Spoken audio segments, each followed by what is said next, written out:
Keep yourself in the loop of everything football on the Golden State Media Concepts Football Podcast. The latest news on and off the field, be it college football, Big Ten, SEC, Big 12, Pac-12, ACC to the NFL. We've got you covered. Listen to the Golden State Media Concepts Football Podcast.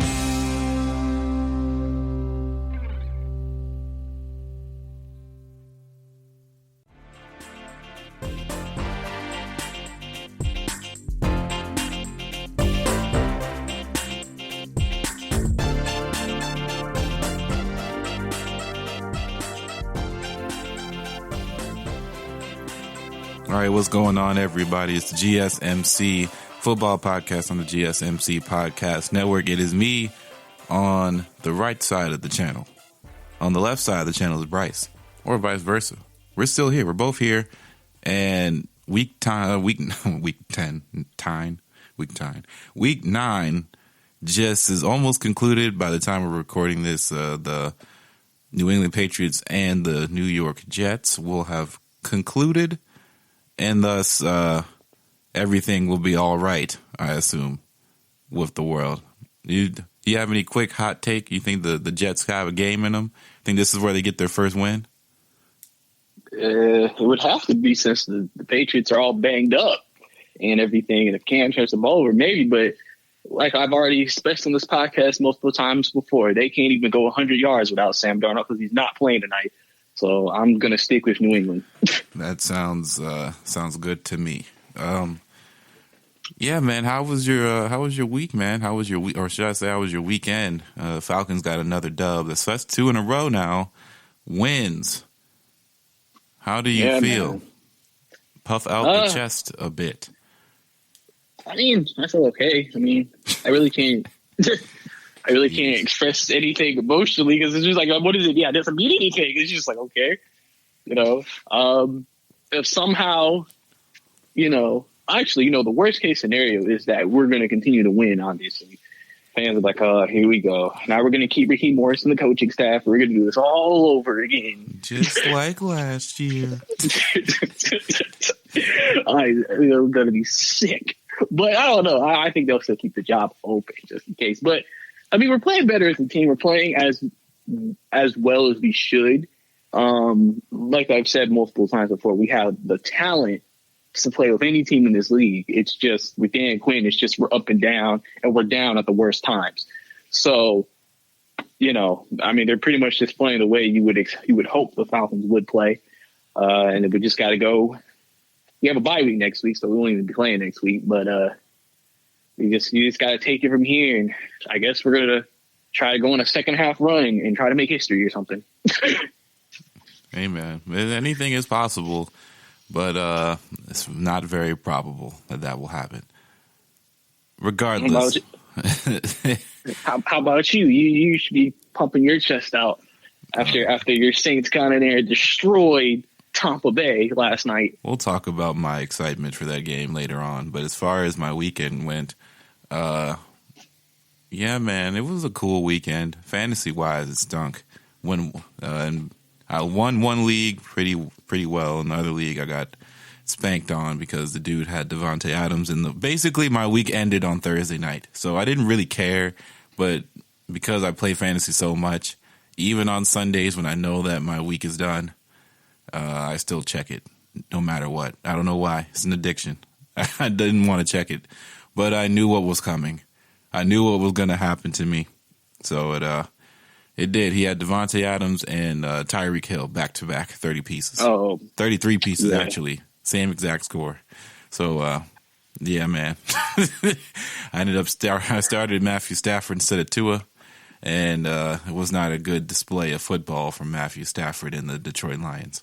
So that's how my weekend rounded out. But, does that mean you're going to switch back to Tua next week?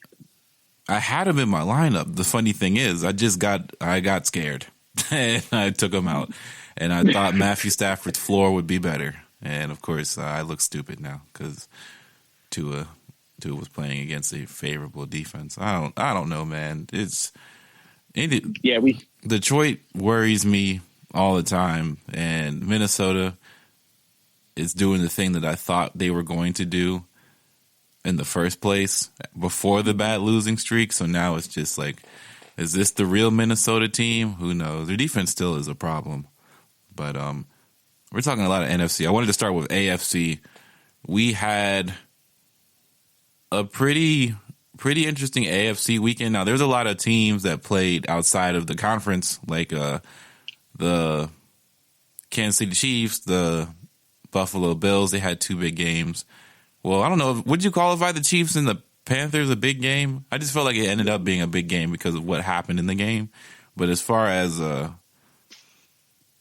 competition level, where would you put the Panthers? And here I go. I guess we're gonna let's just bounce around, but we're gonna mainly stick to AFC. Where do you put the Panthers right now as far as competition rating? They're a solid 6 to 7 to me. They're a competitive team. They're tough out every week. They're a team that you got to go in there playing good ball or they will beat you.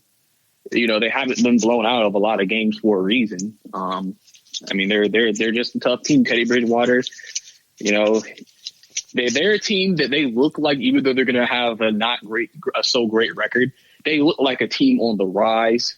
And you can kind of see that by the way they play. They just get a couple more things will be in the future. But yeah, right now they're about a 6 or a 7. They're a team that you should be, but you got to play. You can't take your foot off the gas pedal because they do have some players and they can make plays. What about Joe Judge? Do you feel like if Joe Judge keeps this coaching job up, will he bounce for the Jets when they offer him a 6-year, $45 million coaching deal? First, no, because I don't see the Jets as more valuable than the Giants to me. So I don't see why you would make that move in the first place. Plus, you've already built a foundation with the Giants, so there's no point to uproot it. What are you gonna do with the Jets? What's changing? Because just like we were talking about with the Panthers, the Giants. If you pay attention to the Giants games, they've always been in close games. They lose a lot of them, or most of them, but they're in close games. They compete. They could have beat Tampa. They could have beat Dallas. They could have beat a lot of teams. Oh, wait. I just realized I didn't mean to say Joe Judge. I meant to say Joe Brady, the offensive coordinator for the Panthers. That's why. I didn't think the Jets are going to go steal Joe Judge. I was talking about the Panthers offensive coordinator. Okay, well, now you're talking about Joe Brady. Okay, well, it's a possibility. I heard he's going to be a hot name in the head coaching ranks. The thing with the Jets is you just got an offensive guy and that failed. Do you want to go to another offensive guy? I would do it if it's a young and up and coming guy or a guy who's just up and coming like a Joe Brady.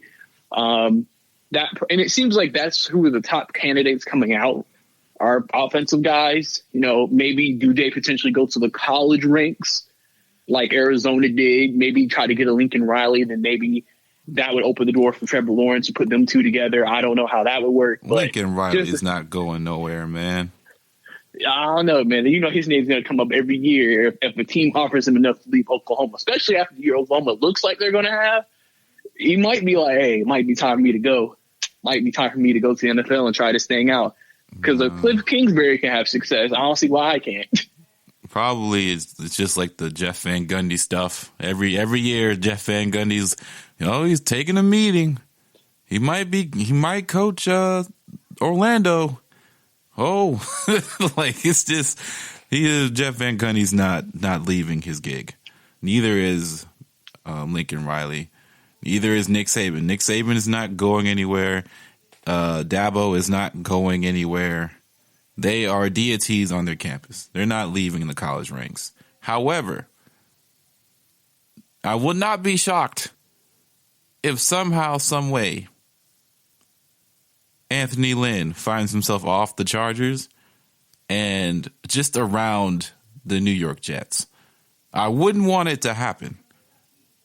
I know Anthony Lynn at this point, there's some smoke underneath the seat. And you can't say it's not fair because of just the records and the losses that they keep having and it keeps happening over and over. But at the same time, right, the Chargers have had losses like this all the time. They've had seasons like this where they just can't buy a win, no matter how well they play technically. I just feel like Anthony Lynn deserves at least one more chance with Herbert before we have to start throwing out the axe. But at the same time, we've seen coaches get booted out for much better records. So I just can't ignore the fact that Anthony Lynn is probably on the firing radar. And I honestly think he's a pretty decent coach. I think he can coach in the league. I just think that there's been a lot of misfortune and a lot of injuries on the Chargers.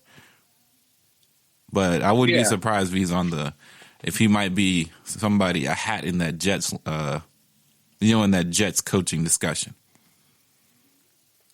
Yeah, I mean, potentially. I mean, after seeing what's transpired with the Chargers the last few years, I feel like more likely, in my opinion, is that he'll probably go back to maybe being a coordinator, just because after the type of seasons that have been had, I guess some teams may be a little like, hey, I don't want him bringing that over here, and now we're losing leads. So I mean, and there's nothing wrong with, going back to being a coordinator. Sometimes things just don't work out. But, maybe he could get hired, but I don't necessarily see that happening. But I mean, the Jets, they're going to probably be open to everybody unless there's this one specific person that they have in mind that they just love. So, that's obviously a potential possibility that they could go down. And we'll have to see if the Jets want to go down that path. But I have a question. So we talk about everybody who might come to the Jets. Well, where's Adam Gase going? if when they let him go, is he out in the league? Is he a coordinator, a quarterback coach? What is he doing? He's going to Division I, Georgia Southern, right there. Somewhere in the Sun Belt Conference, we'll find Adam Gase. Not the Sun Belt. He'll be banished to the shadow realm of the Sun Belt Conference, or what's the other conference? The MAC Conference. Yeah, he'll be there. That's where we'll find Adam Gase. He'll be coaching at Miami of Ohio. Yeah, he'll be coaching there. He'll be coaching Grambling or something. No, he can't actually. I don't think he can do that. He'll be coaching he won't be coaching in the NFL. I think this is done. Unless he legit just has connections in the league that just like Adam Gase, the man, and just will not let him leave the NFL. He hasn't earned anything. You can't even say, like, offensively he does good plays. Like, he calls good plays for people. He doesn't put his offense in the right ways to succeed. We've seen that time and time again with different players that leave his system. They find ways to be useful. His defenses, Greg Williams, we don't have to talk about him. He shouldn't be a coach. But at the same time, I haven't seen a defense really play for Adam Gase that looks competent. And all he's done is nearly ruin Ryan Tannehill's career. And now he's elected to poison Sam Darnold or something. Sam Darnold is poisoned. He needs our help.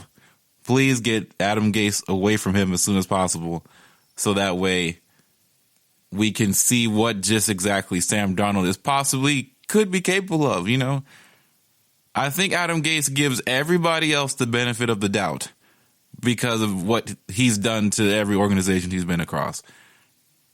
The only reason why Adam Gase is around is because of the Peyton Manning stuff, and as we've seen, I think we can kind of understand that Peyton Manning is just that good, and it had nothing to do with Adam Gase. So, free Sam Darnold.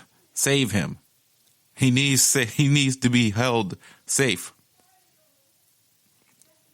Yeah, his best choice or his best, solution might just to be leaving New York in general, man. At this rate, it really might be the best option for him if he truly wants to be saved. Because there could be plenty of teams that are willing to give up a first or a second for him and let him be the new quarterback of their team. So that's something that potentially, if the Jets really clean house, they might really clean all of the house. They're going to clean front office. Well, not front office. I think Joe Douglas is going to be there. They're going to clean out the entire coaching staff. They might, roster doesn't really have a lot, but they might clear out whatever is left of the roster. And then, all right, new coach, new regime, do what you need to do, get us a winner. Trevor Lawrence going number one. I feel bad for Trevor. I feel bad for every quarterback that is potential to be number one. I think every quarterback that goes after the number one pick will be like, whew, yeah, man, good. Actually, they'll probably be upset. They'll be like, dang, I wanted to be the number one overall pick. But then they'll be like, well, it could be worse. I could be on the Jets. I could be now the Jets starting quarterback. So, yeah, man, Trevor Lawrence. Justin Fields has looked just as good, honestly. Oh, yeah, definitely.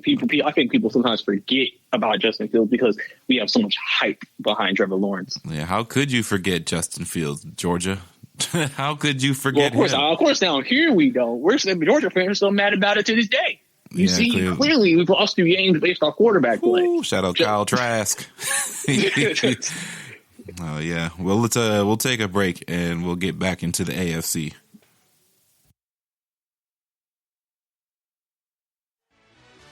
Are you looking for help for your fantasy football team? Check out the GSMC Fantasy Football Podcast. Get today's best advice on who to start, who to sit, even who you should draft. From sleeper picks to red hot lineups, they got it all covered for you. That's gsmcpodcast.com/fantasy-football-podcast. We'll cover traditional leagues, dynasty, PPR, even IDP leagues. When you need fantasy help, there's just one show to hit up. Don't forget to like them on Facebook and follow them on Twitter. Visit gsmcpodcast.com for more info.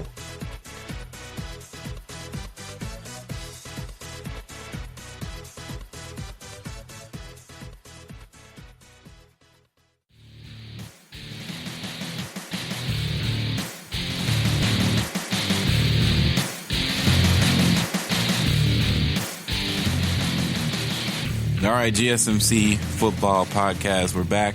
And we're still doing AFC conversations. We're going to try and maneuver this to one of the more entertaining games of the late slot, which was the Raiders at the Chargers, right? They're at L.A. in their stadium, I think, for the game. I definitely know it wasn't at the Raiders stadium because they would have talked about it 30,000 times. Brice. How did you feel about Justin Herbert's performance, even though, it came up just short just because his wide receiver could not hold on to the ball? He sold it well, though. I can't believe they called that a touchdown at first. I was like, didn't that ball move and literally leave his arms? But I guess they rather be right and call it a touchdown first before it was wrong. Yeah, I mean, to me, I guess it looked fine to me.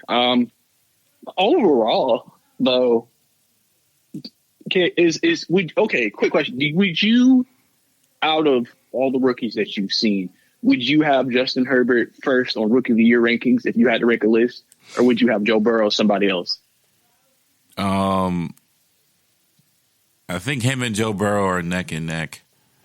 Like, I can't really choose one over the other just because neither one of them are winning games. Like, if Joe Burrow was winning games, it'd be Joe. And if Justin Herbert was winning games, which in reality, Justin Herbert hasn't necessarily lost games in my eyes. In every game he's played, he has not lost them the game, besides maybe the Kansas City game. And it was his first game where he was told he was going to start 10 minutes before the game started. So, it's just one of those things where, like, he's played so well. It's just that there's been so many other factors involved with the Chargers in the losses that it's just like, I don't really know what to say, but Justin Herbert has been nothing but spectacular and really fun to watch. Like, the Chargers surprisingly are on TV a lot, and I've just seen a lot of the Chargers like everybody else has, and they're just really fun to look at. It really is different. Like, I love Drew. I like Mr. Number 9. However, number 9 cannot throw like Justin Herbert can, and I could only just imagine what having a guy with a cannon like that on the Saints offense, I can't imagine what Sean Payton would be able to cook up. Like, it would be unstoppable. It's an unstoppable force. But I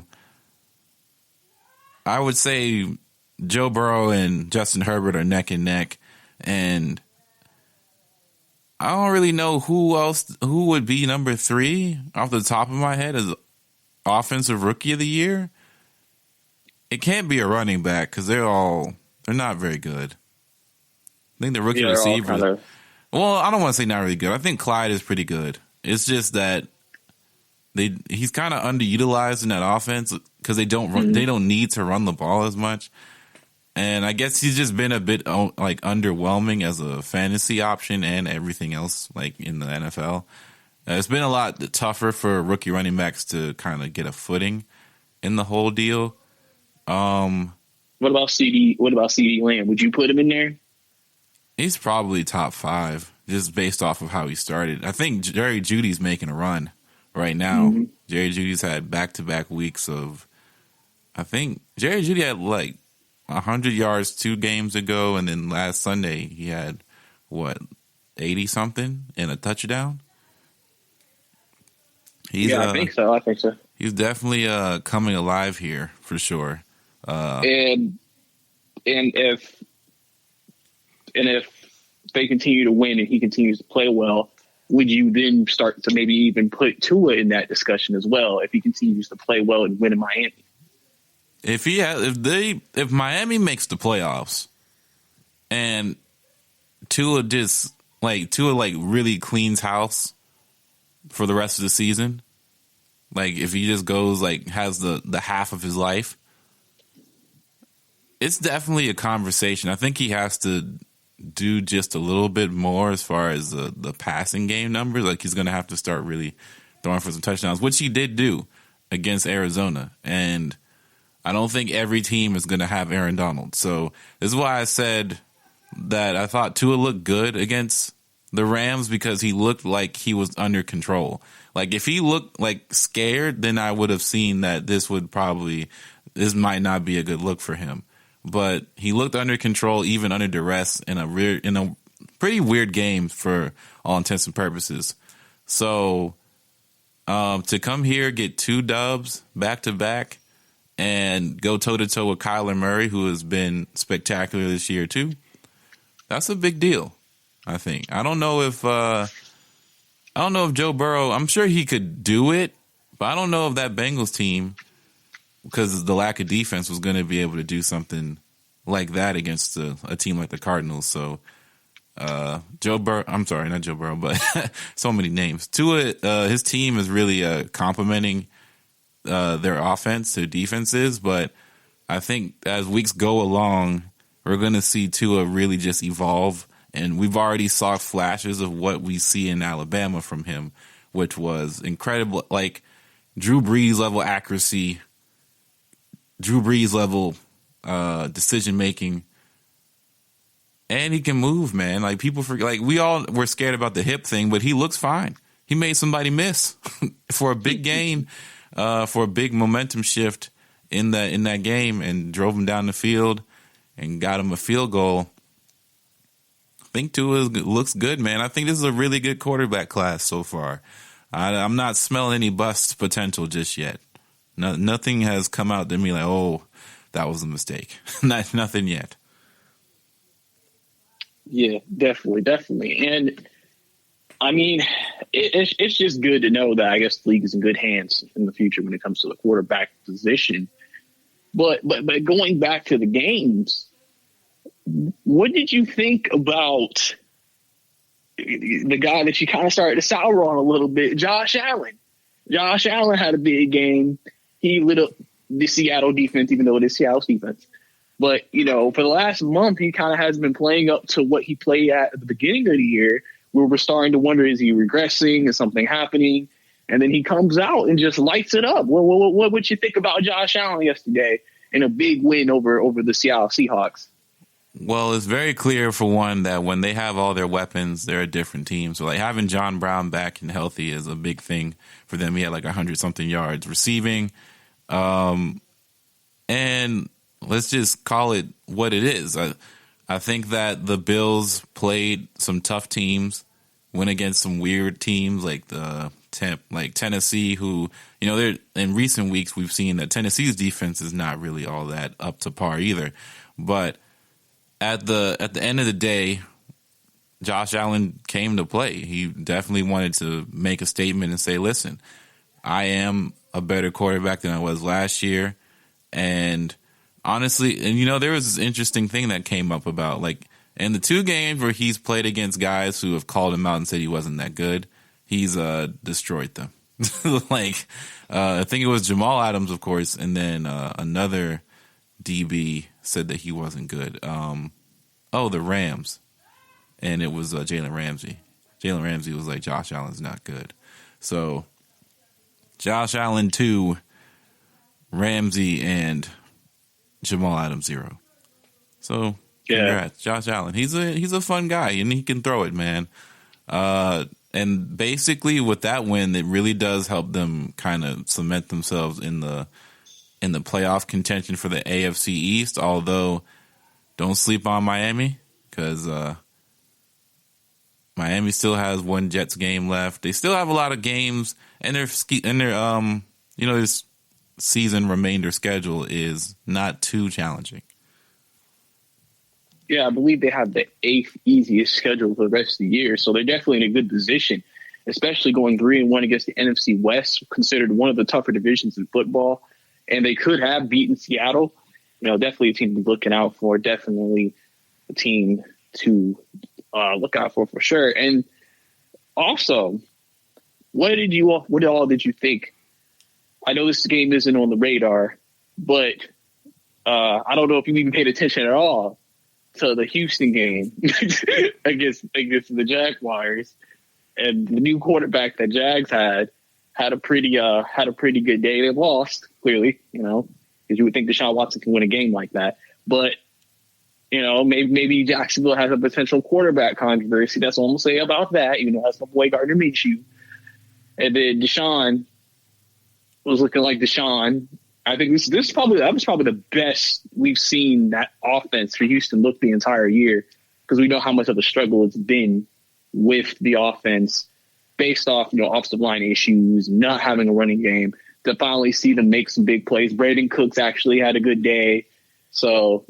I don't know if you paid attention to it too much, but what were your overall thoughts on that game?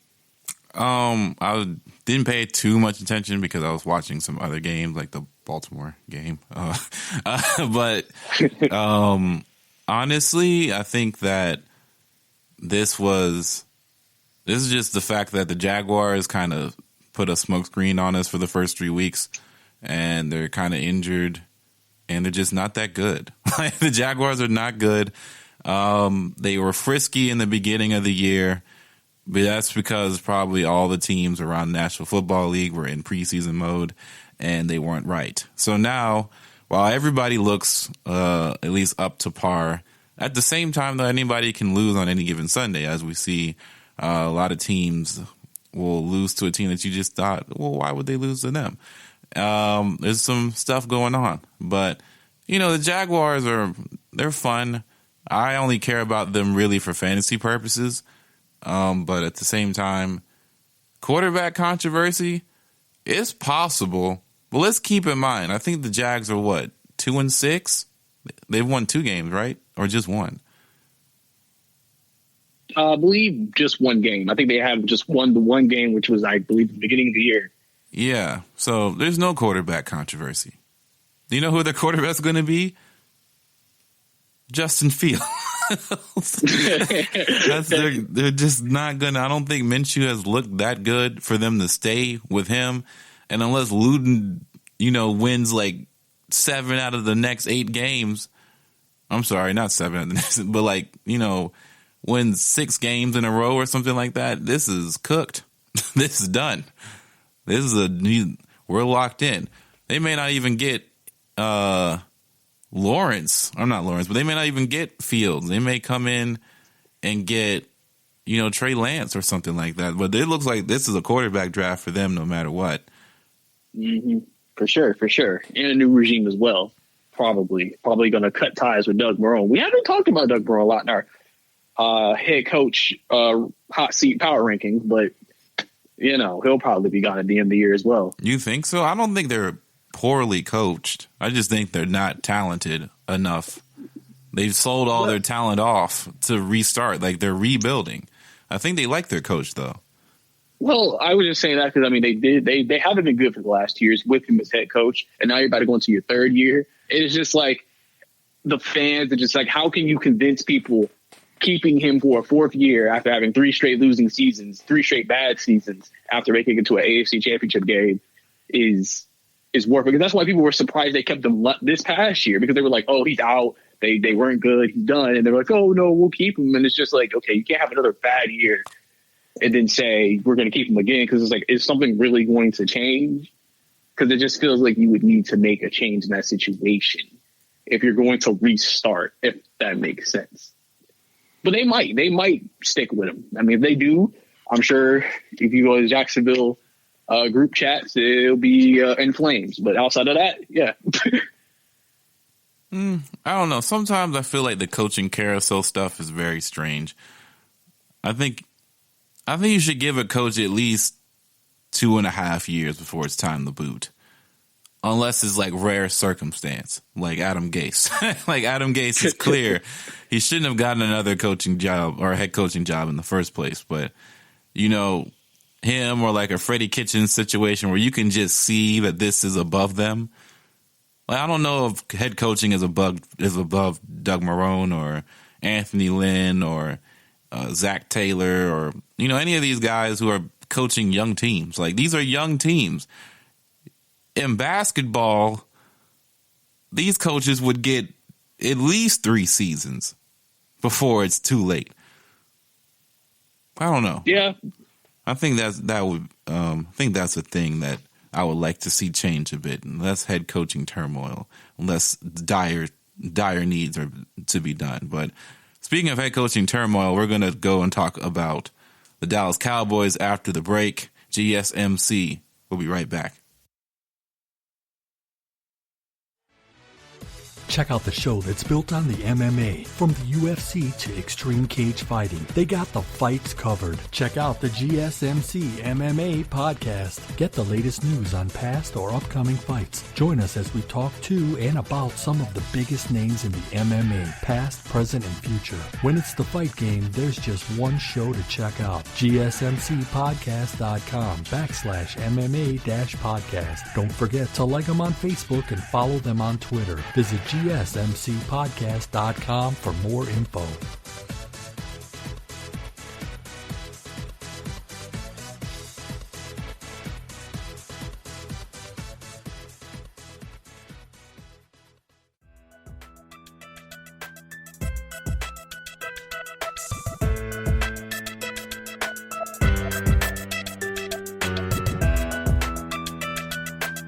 All right, we're back. GSMC football podcast, me and Brice.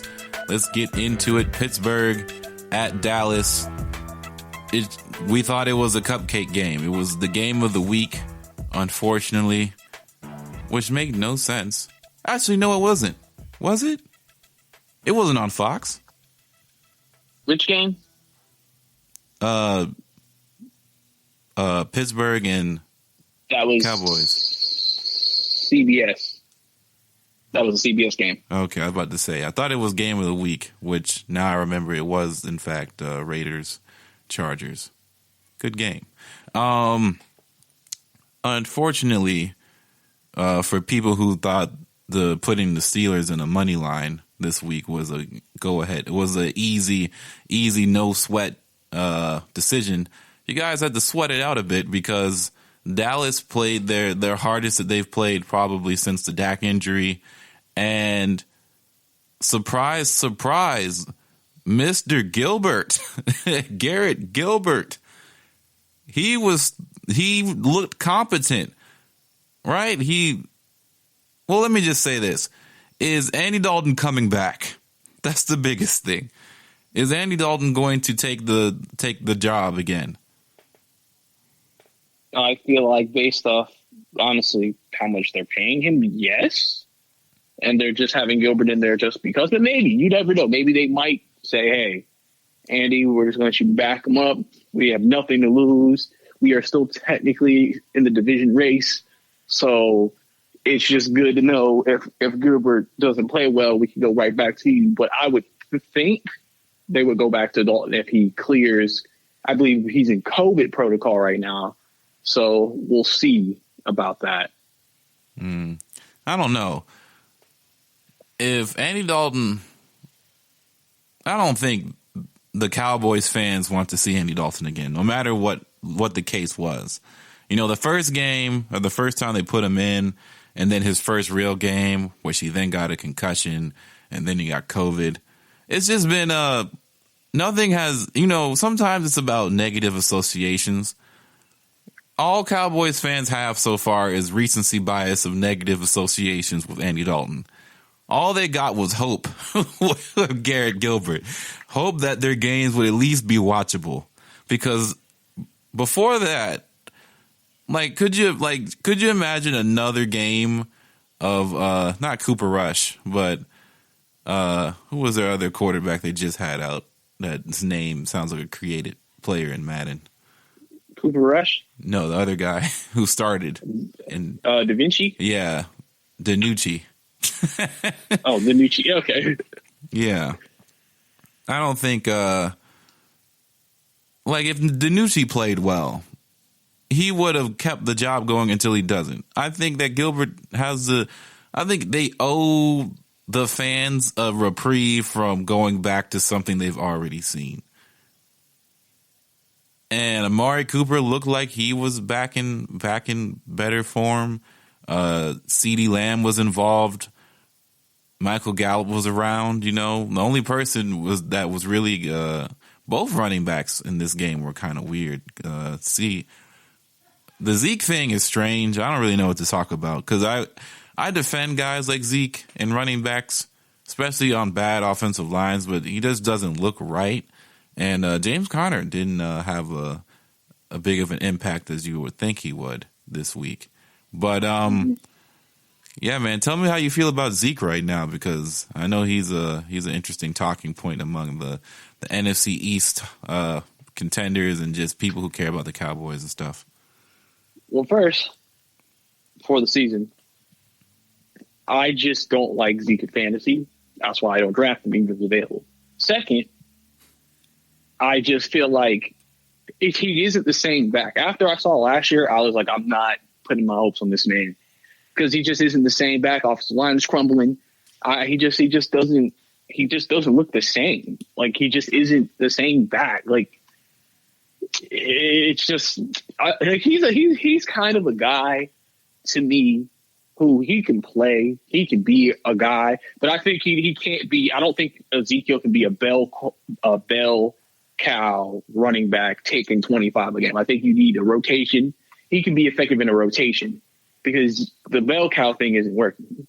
And the fact that a lot of games that Tony Pollard is getting around the same yardage as him, but Ezekiel has like 10 more carries is not good. And so to me, I've completely hopped off the Ezekiel Elliott train. He is not even in top 5 running backs anymore. We're even getting to the point he's not even in top 10. And he just after, before he got the big contract, being considered one of the top, if not the top running back in the game.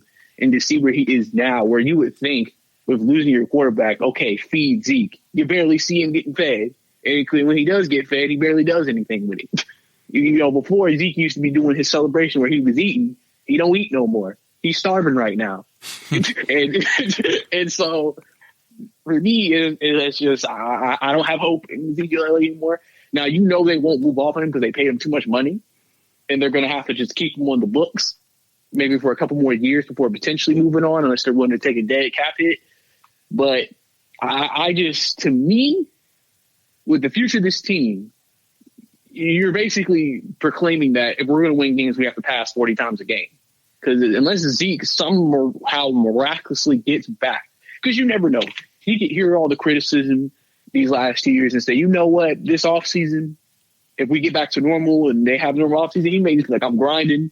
I'm going to prove everybody wrong, and I'm going to show people that I'm one of the best in the league. and because that can happen. Motivation can change a player, but we don't know because he also got paid. And he may just feel like, well, I'm still getting paid regardless if I struggle or if I do good. So I'm off the Ezekiel Elliott bandwagon. Been off of it since last year. Yeah, I feel that. I also, from a fantasy perspective, at least in my league, the last week to trade is coming up is week 10. So this is the last week to get some trades in for us.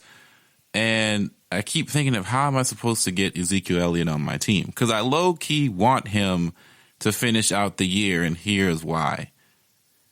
At a certain point, Zeke will just return to a reasonable level. Like this is like rock bottom Zeke stuff. Like people are questioning if he's hurt.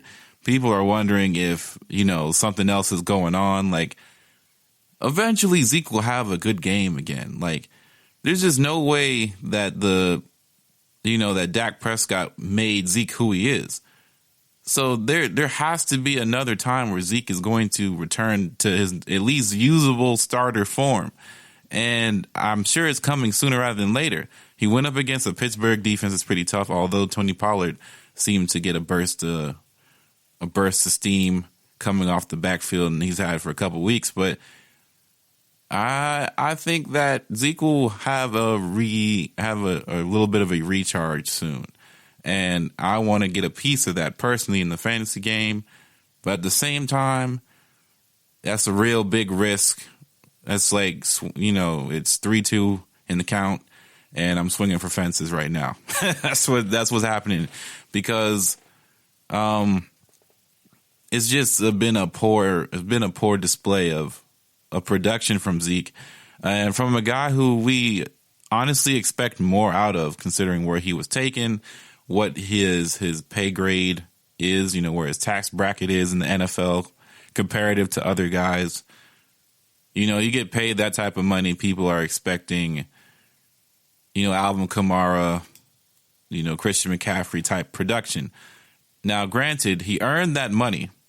This isn't, you don't play for you don't play to earn your contract that you already got. You earned the contract for what you've already done. Now it's up to the point for second contract or should I say after rookie deal. So this would be his second big contract potential, and it's not looking too good. Yeah, he's not going to get paid anywhere close to where he would like to probably get paid into that second deal. But I mean, that's just kind of how the cookie crumbles for big Zeke right now. Especially with them still having to make the roster decisions. Zeke, after his contract is up, he might not be playing for the Dallas Cowboys no more. That's a couple of years down the road, but definitely something I can see on the horizon. It might be before his contract is up because they front loaded a lot of the money and turned it into signing bonuses. So I think after next year, if they can just waive him or cut him if things go south, but I don't think that will happen. I think they're going to try and keep Zeke because they understand that. I think the Cowboys understand more about what's going on with the Cowboys than maybe we all do. But let's move on to another running back real quick that has been tearing it up. Dalvin Cook might be the best running back in the league, ? 200, he has 400 and something yards and 6 touchdowns in 2 games back to back. What's going on in Minnesota, Brice? Dalvin Cook said, listen, quarterback can't throw, feed me the ball. And he's basically saying, I'm going to be putting up the scores. I'm the leader of this offense. I am the captain now. And so, and he's going out there and showing it. I mean, he's the only reason why they're winning games right now because of him. He really, I think, is establishing himself as the best back in the game. And, he proves it in a night in and night out basis. He's one of those running backs. He's not the fastest all of them. He's not the one who's the biggest, not the strongest or anything like that. But he does everything very, very well. And that's what makes him the true complete back. Yeah, he may not be out here bigger than every linebacker like Derrick Henry. And yeah, he may not be small and fast like a Christian McCaffrey, but he has that tweener in between both. They can do both of those things and do it effectively. Plus, he's a great receiver out of the backfield. And listen, it's almost, Minnesota's always had a history of having just that game-changing running back. We know about Adrian Peterson, when he came into the league and how they didn't have a quarterback. They were running 2 quarterbacks, but they knew AP was going to be the offense. And now I feel like that's what's happening here in 2020 and the last couple of years when he has been healthy is that you don't have a quarterback. Got yourself that running back, a game-changing running back like Dalvin Cook. he's changing the game for a lot of guys, and he's making plays. Now, I believe before the season they were discussing a contract extension. I don't believe they got it done, right? No, they got it done. Okay, they got it done. So now he's playing better with the new deal, but you never know how this goes. With running backs, he's still relatively young. 2-3 more years, he might be like, all right, trying to ring me up again. Because if he continues to play like this, he can literally go to the Minnesota Vikings and say, I am literally your offense. If I don't play well, y'all don't do anything. You need to pay me. Yeah, he could definitely try and do that. I don't think we have to see where he is in 3 years or so, because we've seen this with Devonta Freeman before. You've seen the story. You pay the guy, it's not really quite the same. Granted, your offensive line didn't do him any favors, but yeah, man, you know what? I'm zagging on that. I think you guys did Devonta Freeman dirty, and I'm just here to say this. Every time he stepped up against the Saints, I was afraid of him more than I was afraid of Julio at times. No lie. And in a matter of a season and a half, it was like the Falcons fan organization just like, yeah, Devonta Freeman stinks. We don't want him here anymore. I'm like, your offensive line, you guys don't run the ball well. Like you haven't ran the ball well in like 3 years since you lost in the Super Bowl. Like there's a disconnect here. Now, granted, we don't really know just how well Devonta Freeman really is still, considering that the team he signed with is the Giants, and their offensive line is probably as bad as those Falcons O-lines or worse. So, yeah, I think Devonta Freeman got a bad rap, and wherever he goes to next year, I think he will find some success. He'll probably be in some committee system next year, though. Won't probably be the lead back anytime soon. Yeah, probably. I mean, like I said, it's just something I think you got to look into with that. Though, I want to get into this real quick. What do you think of? It was just in my head. Hold on, it was just in my head. What do you think of the?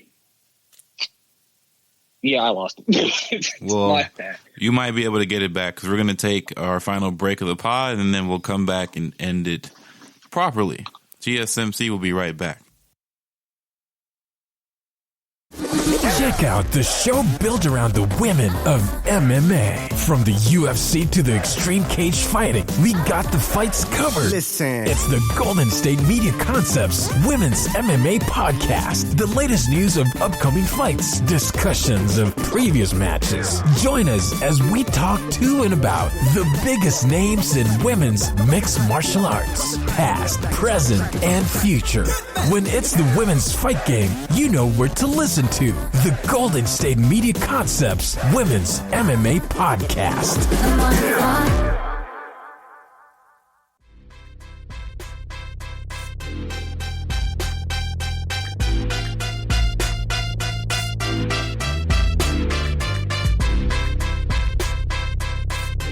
All right, GSMC Football Podcast listeners, we're about to embark on a beautiful story of how one old man quarterback got the best of the other old man in just magnificent fashion.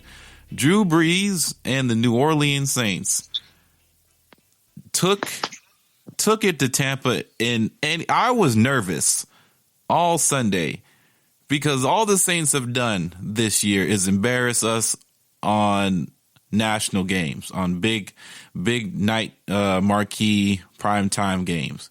Primetime television has not been kind to Saints fans this year. But today, I feel enlightened. Today, I feel strong. Today, I feel better about this team than I have all season long.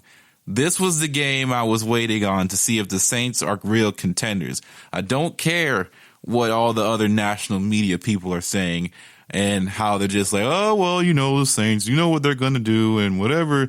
They need a dome. They need home field. They can't play outside. I don't care anymore. I don't care. You did that against a team that 2 weeks ago people were ready to crown the king of the NFC, and we just destroyed them. If we play Green Bay again, we're destroying them too. I saw what they were doing against San Francisco. If San Francisco was at least halfway healthy, that's a different game. Don't sleep. The Saints are coming. The Saints are coming. They got Michael Thomas back. Emmanuel Sanders is back. That team is different. Taysom Hill's throwing passes. That team is different, Brice. The team is different now. Tom Brady had his worst game as a starter. The first time ever in his career that he has been swept in a division. What did we say when Tom came down here to Tampa? This ain't no NFC South that you can just walk up in here and just think you can take over. He thought he could. He thought he had us. No. It's up to y'all now, though. It's up to the Falcons to show them that you just can't walk up in the NFC South and expect free dubs. Yes, sir. I love to hear this enthusiasm. I haven't heard this out of you in so long about the Saints. Yeah, I guess it is kind of on us to take a game. I think we should take a game from them. Clearly, if the Saints game told me anything, their secondary can definitely be had, and we have receivers, as you know. So Matt Ryan will probably have a 350, 4 touchdowns, something light, All right. Relax, bruv. Relax. Hey, it might be a shootout for all we know. And I think it was also just impressive is the game plan. I think the game plan, I know you've been kind of critical of your defensive coordinator, Dennis Allen, at sometimes, but he came in with a great game plan last night. He said, Jack Rabbit, you're going to follow Antonio Brown everywhere. Shut him down. Marcus Lattimore, I know you, Mike Evans, despise one another, and that's why we're putting you on them. And then they're not even worried about Chris Godwin. And you did what you had to do. DeMario Davis could handle Gronk or anybody who came out of the backfield. Honestly, we can make an argument, man, just from a matchup perspective. Y'all match up really well against them, and that's why y'all have the advantage. Yeah, and we didn't even have Kwan Alexander, our newly acquired trade piece, play. Swearinger didn't play either, who's been now actually activated off some roster. I think he's been hurt for a while, but he's activated. So that's another piece to add into the depth of our defense. Our pass rush is healthy finally. And, we just have a lot of guys up front that we can switch in and out. Malcolm Brown, Shai Tuttle, Cam Jordan, and Trey Hendrickson are really getting after it. Of course, having Davenport back in the lineup, and when he plays, our defense is different. Without him, our defense struggles. And Onyemata, too. He's a dog.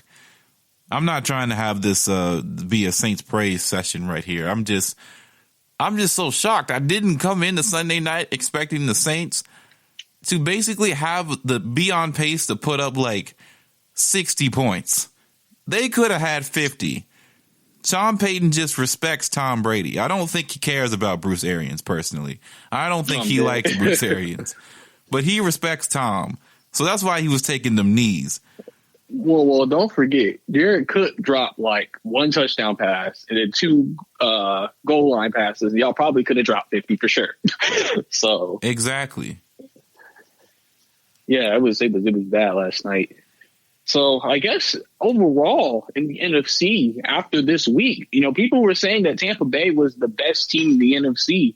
Now, would you say the Saints are the best team in the NFC? Would you say another team's the best team in the NFC now that we've gone through week 9 and the NFC side of things has been wrapped up, or is it just kind of up in the air? I think it's up in the air, personally. I know this is a good win for the Saints, and this is the first good win that they've had since they played Tampa in week 1. So hopefully they can ride the momentum, but you got to be able to win games like this. You need to have a statement game to be considered a contender for me. Like, that's why I think Kansas City, they've had a couple where they've taken it to teams like Baltimore, and they've crushed some teams as well and just showcased their level of dominance. And, teams like that really make me feel better about picks. That's why people were so into Seattle, because even though Seattle was in tight games, you could just see that there was a different level to them offensively that made people gravitate to them. That's what people are thinking about Kyler Murray and them guys over there in Arizona too. But as far as like the Rams or Tampa Bay or even the Green Bay Packers, who, Green Bay statement game was, of course, against us, coming in there and beating us in the Superdome. And then they got completely demolished by Tampa Bay. So we really don't know. Like, it's an interesting conundrum here where, we lose to Green Bay. We beat Tampa twice. Tampa beats Green Bay. And Tampa loses to us. So it's just a weird triangle there. Triangle of rock, paper, scissors, would I say. Yeah, that's probably the better analogy. Yeah, that's true. And I guess so the AFC, since I just asked this question, since the Steelers are 8-0, do you think they're the best AFC team or do you think it's somebody else? No, I still think it's the Chiefs. However, them having the bye is crucial. Like, if Dallas could have stolen a win away from the Steelers, and the Steelers would have to win out in order to stop Kansas City from getting the bye, that would be some entertaining football storyline. But of course, they got it. They still could lose, though. The Browns might do it to them. The Browns might no, not the Browns. But their toughest game, of course, coming up is the Ravens. That's their next toughest game, round 2, for them to potentially take another loss. But I really have a hard time seeing another loss in Kansas City's schedule outside of the Saints, and even them, I can definitely see the Saints having a rough time dealing with all of their weapons, especially someone of the caliber of Travis Kelce, who is not old as Gronk. It's different guarding old man Gronk than guarding fresh legs Travis Kelce, who is taking the reins as the best tight end in the game. So that's going to be a tough task for the New Orleans Saints defense for sure. And that might even be a barn burner, and I don't know if our offense can really keep up. I mean, this Sunday we were just on all cylinders, and it looked like, honestly, we just knew what Tampa Bay was going to come out and do. Like, it's like we read the scouting report, or somebody gave us a scouting report early and said, "Hey, this is what Tampa's going to do. Here's the plays. Here's their defensive calls. Scheme up." And we cooked them, torched them up. No, it was like. Go ahead. And then don't forget, they only ran the ball 4 times. So y'all didn't even have to. It wasn't even. I know it was not at all physical for you guys. Only running the ball 4 times, which is the lowest in NFL history. They basically, their game plan was like, yeah, we're going to throw it all day. And if anything, I would take that as disrespect of the Saints defense, thinking so you don't even feel like you need to run the ball. You just sit back there and Brady just light us up through the air. Okay. And I think that played to y'all advantage because Tampa Bay's offensive line is questionable. And y'all do have very good pass rushers. Well, they had no choice. Like, after we went up like 21-0, it was like, oh. Well, they were doing that from like literally the start of the game. They were trying to go deep in pass. That's what I mean. Oh, yeah. They didn't even try from the start to like establish a running game. Yeah, trust me, I know. I have Ronald Jones in fantasy, and he was in the first quarter. Maybe the first 2 drives, and then after that, he just was on the bench. It's just, you just can't make this kind of stuff up. I'm pretty sure Ronald Jones got every single rushing carry of the 4, and then he was just done. That was it. That was the end of Ronald Jones for the night. It's just, you can't make this up, man. I just don't like playing fantasy football sometimes because Ronald Jones is a good player. I just wish Le'Veon wasn't around. Or not Le'Veon. Him too. I have Le'Veon Bell. That was pain. But I just wish, Leonard was somewhere else. This offense needs Ronald Jones. That seems like the most effective running back overall out of the 2-3. And they don't even play LaShawn, barely. We even forgot about LaShawn McCoy. LaShawn came in last night. Yeah, probably really like a blowout. Well, how about let's go and get into some coach firing rankings. We kind of teased a little bit about it.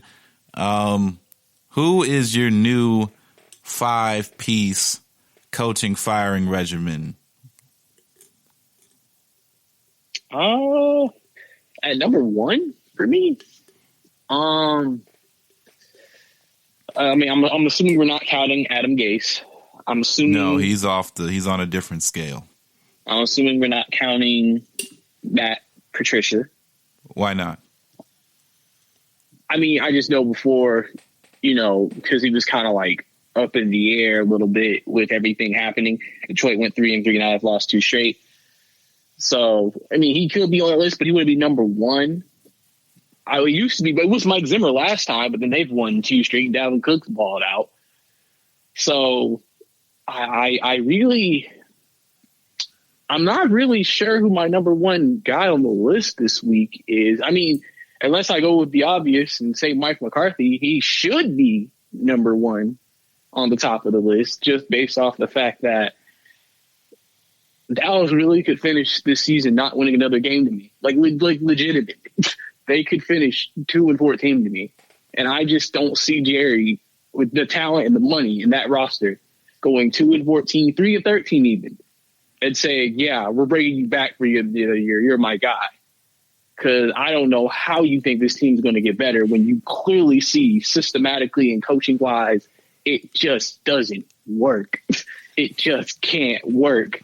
You got to cut your losses, Jerry, and just admit that you whiffed. You picked the wrong guy, and you need to just suck it up and just honestly fix it before it gets too late. Because them Dallas fans, how cocky they can be. You don't want them coming into another season with Mike McCarthy, and it's like, oh no, we're gonna have another 4-12 season, and everybody's gonna be like, why didn't you fire him last year? Because then you're gonna be in that. It's funny because Mike McCarthy's only been there for a year. But it's kind of like that Dan Quinn thing. Why haven't you fired him yet? That's going to be what's going to happen with Mike McCarthy if Jerry Jones does not pull the trigger this offseason. Wow. Yeah, I agree. I got to say, he's got to be number 1 just on the optics of the whole thing. But I'm not going to let this guy get off the hook just yet. Right here, right now. Matt Patricia, you're not getting off the hook. You're probably number 2, bud. That team is not being coached well. There's just too many. There's a lot of talent around. It just doesn't make a lot of sense why this is happening, and it's very frustrating because you see these weapons like Detroit should be better than what they are, right? They should at least be more fun to watch. Detroit is not fun to watch as a team. I don't know why that is. Detroit has to go. I'm sorry, not Detroit has to go. Matt Patricia will not be the coach of Detroit after this season. Matt Nagy's on the hot seat. Just because of the situation that be. Nick Foles isn't good, and it's not like I expected Nick Foles and the Chicago Bears to be good this in particular week anyway, but they're just really not good. Offensively, defensively, we know what they're capable of and what they've been able to do. But Matt Nagy put himself in a bad situation to where Nick Foles is not that great. He can't necessarily go back to, of course, the previous quarterback. And all of a sudden now we're in a situation where they've lost, 4 straight games? Mm-hmm. Yeah, man, he's got to be up there. He's got to be. There's no excuse. Yeah, that offense looks terrible, and he definitely has to take some part of the blame. Terrible stuff. So, with that said, GSMC fantasy. Oh man, I do that once every other week. With that said, GSMC football podcast. Me and Brice here, and we're wrapping it up, man. Thank you for listening. Subscribe, rate, review the pod. Don't forget to follow us social media, GSMC Football on Twitter and Facebook. You'll be hearing Brice for the rest of the week and some others of our GSMC contemporaries. There we go. See you all next week, man. We'll be back Tuesdays like we always do, GSMC. You've been listening to the Golden State Media Concepts Football Podcast. part of the Golden State Media Concepts Podcast Network. You can find this show and others like it at www.gsmcpodcast.com. Download our podcast on iTunes, Stitcher, SoundCloud, and Google Play. Just type in GSMC to find all the shows from the Golden State Media Concepts Podcast Network. From movies to music, from sports to entertainment, and even weird news. You can also follow us on Twitter and on Facebook. Thank you, and we hope you have enjoyed today's program.